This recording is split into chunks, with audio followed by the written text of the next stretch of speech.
Depression की then है। 1931 में भगत सिंह और ग्रुप को फांसी, दुनिया के सारे पूंजीपति डर गए। 1929 पश्चिम में अंधेरा, डार्कनेस इन वेस्ट, पूंजीवाद अंधेरे में, कम्युनिज्म लाइट में। USSR was shining under 5-year plan. अब एक तरफ अंधेरा, पूंजीवादी कैंप में अंधेरा, darkness in the camp of capitalism and shining in the camp of communism. तो मानी सी बात है, सारी दुनिया का आकर्षण किधर होगा? कम्युनिज्म की तरफ। पूंजीवादी डर गए कि अरे भाई, अगर इस पूंजीवादी दौर को नहीं रोका गया तो हम तो गए, हम तो खत्म। और Bhagat Singh was emerging as a Lenin of India। 1927 में भारत में फिक्की बन गई। फिक्की क्या है? भारत के पूंजीपतियों का संगठन। 1927 में, और पुरुषोत्तम दास ठाकुर ने इरविन से जाकर कहा कि चाचा, तुम भी जाओगे और हम भी जाएंगे। अगर ये आदमी जिंदा रह गया तो तुम भी जाओगे और हम भी जाएंगे। और एक बहुत बड़ा गढ़ तुम खो चुके हो, रूस। चीन में हलचल शुरू हो चुकी है, भारत में हलचल जारी है। नैनकिंग की घटना हो चुकी थी चीन में, भारत में भगत सिंह क्रांति मचाए हुए थे, पूरे दुनिया को हिलाकर रख दिया था उस आदमी ने। पूंजीपतियों को बात समझ में आ रही थी कि बात तो सही कह रहा है यार, और फिर उन लोगों को भगत सिंह को हैंग करना ही पड़ा।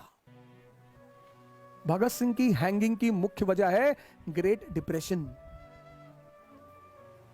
बहुत लोग आते हैं, सर गांधी जी ने जो है वो कुछ कहा ही नहीं था, पापा बता रहे थे। पापा,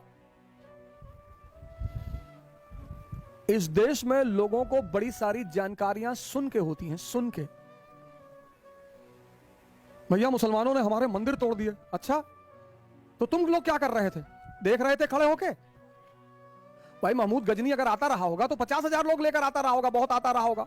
और तुम यहां 50 लाख, तो तुम खड़े होकर देखते थे कि मजीरा बजाते थे, कि ढोल लेके बजाते थे? 50 लाख लोग मिलकर पीट दिए होते उसको। अपनी कमी नहीं देखोगे कि हम बिखरे हुए थे, हम टूटे हुए थे। 1000 AD की जो किताब है सबसे प्रमुख, पृथ्वीराज रासो, उस सामंतवाद काल की जो सबसे प्रमुख किताब है चंद्रबरदाई की, उसकी एक लाइन है, क्यों निरप होए हमें कहानी, कोई भी राजा हो हमारे ऊपर क्या फर्क पड़ता है। 80% जनमानस सामंतवाद के नीचे दबी हुई थी, कुचली हुई थी, पीड़ा से गुजर रही थी। क्यों निरप होए, क्यों निरप होए हमें कहानी, कोई भी राजा हो हम पर क्या फर्क पड़ता है। जब हमें पीड़ित ही होना है, सताया ही जाना है। वही चंद्रबरदाई लिखता है, जाकी बिटिया सुंदर देखी तापर जाए धरी तलवार। ये सामंतवादी काल में बाल विवाह क्यों शुरू हुआ? ये चंद्रबरदाई लिखता है। पृथ्वीराज रासो की लाइन है ये, जाकी बिटिया सुंदर देखी तापर जाए धरी तलवार। अपनी कमी तो कभी नहीं मानोगे, अपनी गलती तो कभी नहीं मानोगे। और जिस दिन इस देश के जनमानस ने अपनी गलतियों को मानना शुरू कर दिया, उस दिन इस देश को महानता से कोई नहीं रोक पाएगा।